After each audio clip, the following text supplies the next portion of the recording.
উপস্থিতি পরিশেষে একটি কথা না বললে না হয়, তাহলে দুঃখজনক হলো বাস্তব শেষ সত্য এই যে আজ আমরা অনেকে কোরবানি সেই মূল ইব্রাহিম আলাইহিস সালাম ইসমাঈল আলাইহিস সালাম আদর্শ হতে দূরে সরে পড়ে গেছি।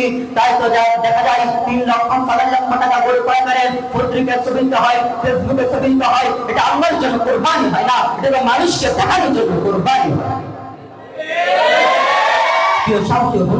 আমাদের কোরবানি ইতিহাস অনুধাবন করতে হবে, সে মোতাবেক জীবন যাপন করতে হবে। কেননা সারা বিশ্বের মুসলমানদেরকে কোরবানি দেওয়া হচ্ছে, শত শত ফিলিস্তিন শিশুকে অন্যায়ভাবে শহীদ করা হচ্ছে, মুসলমানদের রক্তে সারা বিশ্বের মাটিতে রঞ্জিত হচ্ছে। আজ আমরা ইব্রাহিম আলাইহিস সালামের ত্যাগের ইতিহাস বলে গেছি, ইসমাঈল আলাইহিস সালামের মুজাহাদার কথা বলে গেছি।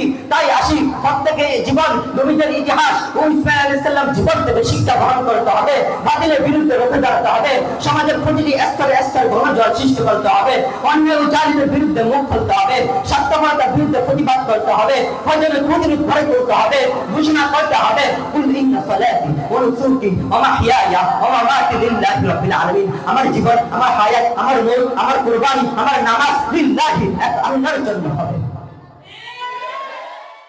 কি উপস্থিতি, আজ আমাকে কোরবানি সেই 42 শত পূর্বের কাহিনী আমাকে স্মরণ করিয়ে দিয়েছে।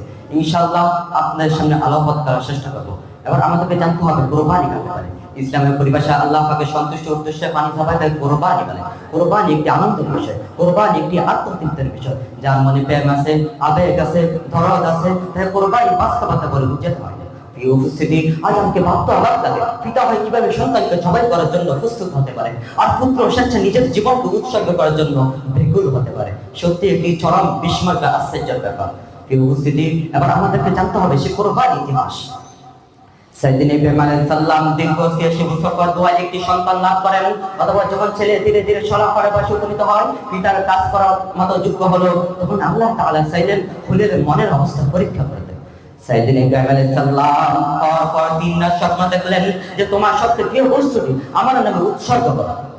চিন্তার অর্থে সাগরে ডুব দিয়ে মহান আল্লাহ তাআলা খলিল ভাবতে লাগলেন, 3 রাত স্বপ্ন দেখার পর 3 ছেলে কোরবানি করার পর এই স্বপ্ন তাহলে নিশ্চয় আল্লাহ পাক আমার নিকট এমন কিছু চাচ্ছেন যা বাস্তবে আমার নিকট অতি প্রিয়। শেষ পর্যন্ত তিনি এটাই বুঝতে পারলেন, তার কলিজার টুকরা শুকর শীতলতা হযরত ইসমাঈল আলাইহিস সালামকে কোরবানি করতে বলা হচ্ছে। অতঃপর পুত্রকে জবাই করার জন্য প্রস্তুতি শুরু করেন এবং তাকে বলেন, ইয়া বুনাইয়া ইন্নী আরা ফিল মানাম আন্নী আসবাহুকা ফানজুর মাযা তারা। এই আয়াতটি শোনার পর তিনি আর বিলম্ব না করে উচ্চ কণ্ঠে ঘোষণা করলেন, হে আমার প্রিয় আব্বাজান, আপনি আর বিলম্ব না করে অতি সত্বর আমাকে আল্লাহর কোরবানি করুন, সাতাজিদুনি ইনশাআল্লাহ মিনাস সাবিরিন।